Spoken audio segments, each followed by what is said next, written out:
Estoy tan agradecido por la continua edificación de templos en esta, la dispensación del cumplimiento de los tiempos. Desde los primeros días de la restauración, los santos fieles han hecho muchos sacrificios para recibir las ordenanzas y los convenios del templo.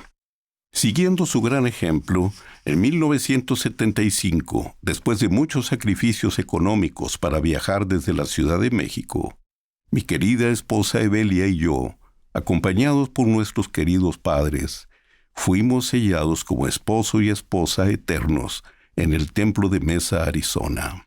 Ese día, al ser unidos por la autoridad del sacerdocio en la casa del Señor, nosotros verdaderamente experimentamos un vislumbre del cielo.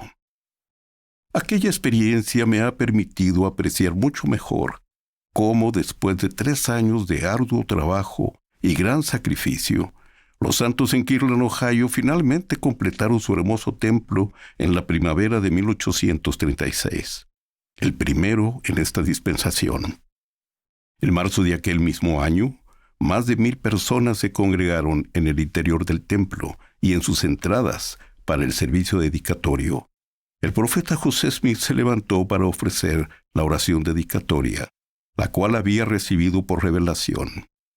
En ella, describió muchas de las extraordinarias bendiciones que son otorgadas a aquellos que entran dignamente en los templos del Señor.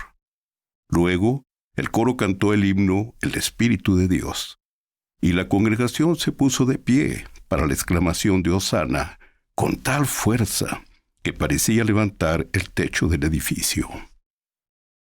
Una semana después, el profeta describió la aparición del Señor en el templo, quien dijo: «Porque he aquí, he aceptado esta casa, y mi nombre estará aquí, y me manifestaré a mi pueblo en misericordia en esta casa.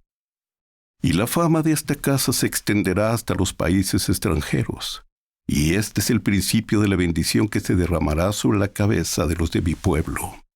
Después de esta y otras visiones, Elías el profeta, que fue llevado al cielo sin gustar la muerte, apareció ante el profeta José Smith y Oliver Cowdery y dijo: «He aquí ha llegado plenamente el tiempo del cual se habló por boca de Malaquías, testificando que él, Elías el profeta, sería enviado antes que viniera el día grande y terrible del Señor, para hacer volver el corazón de los padres a los hijos y el de los hijos a los padres, para que el mundo entero no fuera herido con una maldición.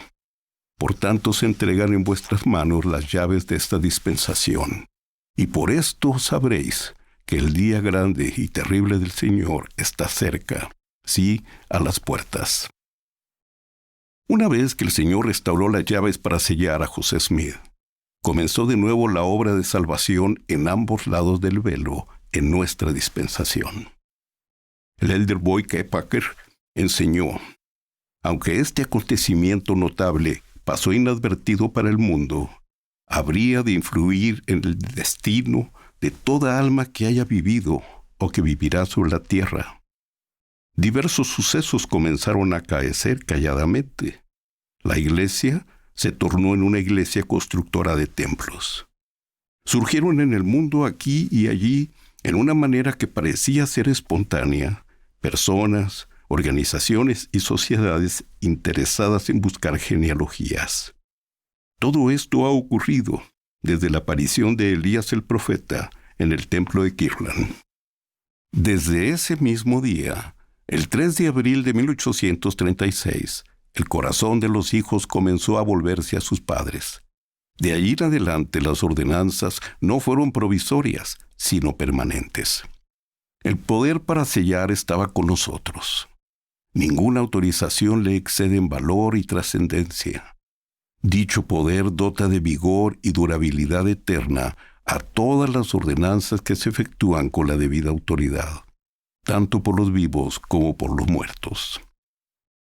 Queridos hermanos y hermanas, la construcción y el uso correcto de los templos ha sido en cualquier dispensación una señal de la iglesia verdadera de Jesucristo.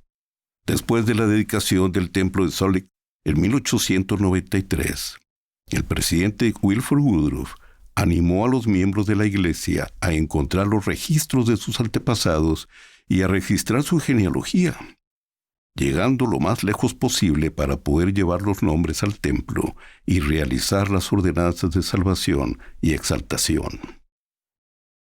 Un año después, en 1894, el mismo presidente Woodruff supervisó la creación de la Sociedad Genealógica de Utah. 100 años después, en 1994, el elder Russell M. Nelson, entonces miembro del Quórum de los 12 Apóstoles, dijo: «Los acontecimientos de ese año histórico establecieron la investigación de historia familiar y el servicio en el templo como una sola obra de la Iglesia». Queridos hermanos y hermanas, el Señor nos anima como miembros de su Iglesia a preservar nuestra propia historia familiar, a aprender de nuestros antepasados y a hacer los arreglos necesarios para que ellos también reciban las ordenanzas del Evangelio en los templos, a fin de ayudarlos a progresar en la senda de los convenios, lo cual los bendecirá con una familia eterna. Ese es un enfoque central del plan de nuestro Padre Celestial: unir las familias por esta vida y por la eternidad. Para aquellos de ustedes que aún no se sientan capaces de realizar esta obra, deben saber que no están solos. Todos podemos recurrir a las herramientas que la Iglesia ha preparado y que se encuentran en los centros de Family Search, que antes conocíamos como los centros de historia familiar.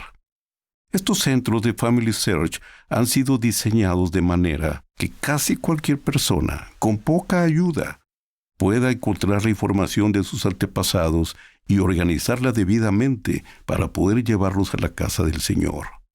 Por favor, contacten a los consultores de historia familiar de su barrio o rama, quienes los guiarán en cada paso del camino.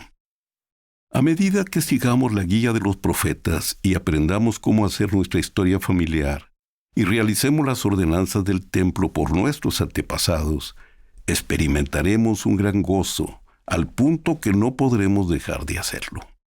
El Espíritu inundará nuestro corazón, despertará nuestras facultades para lograrlo y nos guiará en la búsqueda de los nombres de nuestros antepasados. Sin embargo, recordemos que la historia familiar va más allá de solo buscar nombres, fechas y lugares. Es unir las familias y sentir el gozo que viene de extenderles las ordenanzas del Evangelio. Amo la inspirada enseñanza de nuestro querido profeta, el presidente Russell M. Nelson, quien ha dicho: «El templo es el núcleo del fortalecimiento de nuestra fe y fortaleza espiritual, porque el Salvador y su doctrina son la esencia misma del templo.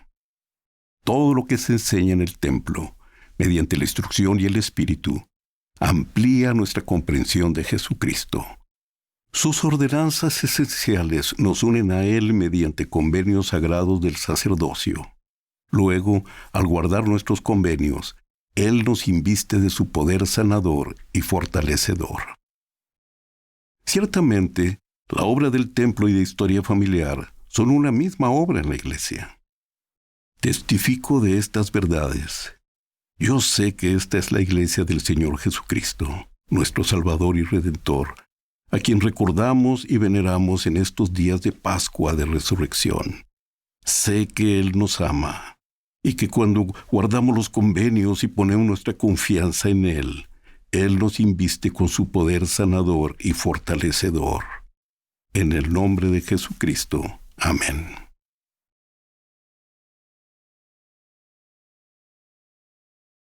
And certainly, the work of the temple and family history are one and the same work in the church. I testify to these truths. I know this is the church of the Lord Jesus Christ, our Savior and Redeemer, to whom we remember and venerate at this Easter time. I know He loves us, and when we keep our covenants and put our confidence in Him, He endows us with His healing and strengthening power. In the name of Jesus Christ, amen.